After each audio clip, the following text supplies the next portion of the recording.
अस्सलाम वालेकुम, this is Quran light writer. अक्सर लोगों का पूछना होता है कि हमें कुछ पढ़ने को बताएं कि हमारे रिस्क में बरकत बढ़ जाए और रिस्क में कमी ना हो। ऐसे बहुत से लोग देखने को मिलते हैं जिनके पास बहुत रिस्क है लेकिन उसमें बरकत नहीं। वो समझ ही नहीं पाते कि जो पैसा उन्होंने कमाया वो जाता कहाँ है। महीने के आखिर में ना तो कुछ बचता है और ना ही जरूरियात जिंदगी पूरी होती हैं। इसका साफ साफ मतलब ये है कि आप जो कमाते हैं उसमें बरकत नहीं है। शायद आप अल्लाह ताला से वो बरकत मांग ही नहीं रहे। इसमें कोई शक नहीं कि कुरान पाक में ऐसी बहुत सी सूरतें और आयात मौजूद हैं कि जिन पर अमल करने से अल्लाह ताला इंसान को बेपनाह दौलत और रिज्क से नवाजता है, और वो भी बरकत के साथ। और ये बात भी शर्तिया है कि अगर आप कुरान की ये सूरतें और आयात पढ़ते हैं या फिर उन पर अमल करते हैं तो फिर अल्लाह से आप जो भी मांगेंगे वो आपको मिलेगा और उसमें बरकत ही बरकत होगी।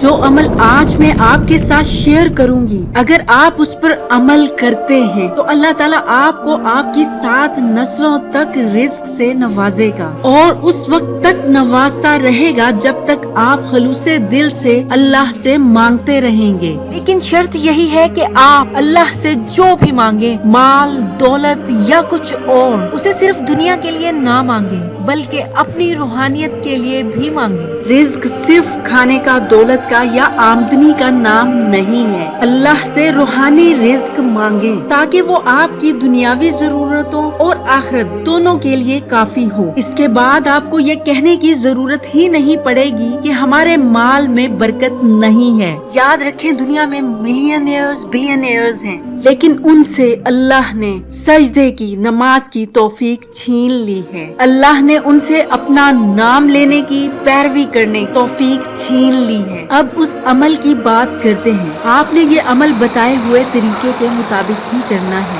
आप जब इशा की नमाज पढ़ने के बाद दुआ मांग लेते हैं तो सबसे पहले आपने दुरूद शरीफ पढ़ना है। फिर आपने सूरह फातिहा पढ़नी है। सूरह फातिहा सिर्फ एक बार पढ़नी है। सूरह फातिहा पढ़ने के बाद इय्याका नअबुदु व इय्याका नस्तईन उसे 100 मरतबा पढ़ना है। इसके बाद आपने रिज़्क की फरावानी के लिए रो रो कर, गिड़गिड़ा कर, खुलूसे दिल से अल्लाह से दुआ करनी है और आखिर में फिर से दुरूद शरीफ पढ़ना है। ये अमल कितने दिन तक करना है ये बताने से पहले मैं आपको बताती चलूं कि जब आप ये अमल खुलूसे दिल के साथ करते हैं फिर आप देखेंगे कि कैसे रिज़्क के दरवाजे खुलते हैं और गैबी रिज़्क आप तक पहुंचता है। इसका ये मतलब नहीं कि आप रिज़्क के हसूल के लिए मेहनत ही ना करें। मेहनत करें, कमाने की कोशिश करें। अगर आप रिज़्क चाहते हैं तो उसके हसूल के लिए कोशिश तो करना होगी। अल्लाह ताला का काम है कि आप उससे जो रिज़्क मांग रहे हैं अल्लाह पाक उसमें बरकत डाले। फिर आप चाहे थोड़ा ही क्यों ना कमाएं, उसी में आपके सारे काम और जरूरतें पूरी होती चली जाएं। बस आपका इस बात पर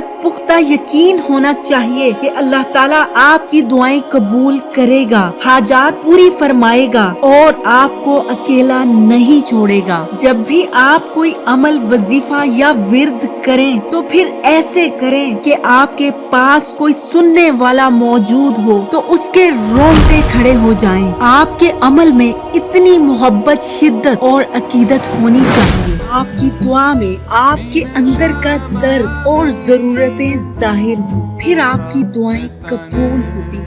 ये जान ले कि आपकी अल्लाह के सिवा कोई सुनने वाला नहीं। अब बात करते हैं कि इस अमल को कितने दिन तक करना है। तो इस अमल को इतने दिन तक जारी रखें जब तक कि आपका दिल चाहे, क्योंकि दिल ही इंसान को सही बात बताता है। सूरह फातिहा की वैसे ही बेशुमार बरकत है और ये नमाज का हिस्सा भी है, तो इसे अपनी जिंदगी का मामूल बना लें। आप देखेंगे कि आपकी जिंदगी में रिज़्क ही रिज़्क और बरकतें ही बरकतें नाजिल होंगी। अल्लाह ताला हमारी तमाम जायज जरूरियात को पूरा फरमाए, दुआओं को कबूल फरमाए। अपना बहुत ख्याल रखिएगा, दुआओं में याद रखिएगा। अल्लाह हाफिज।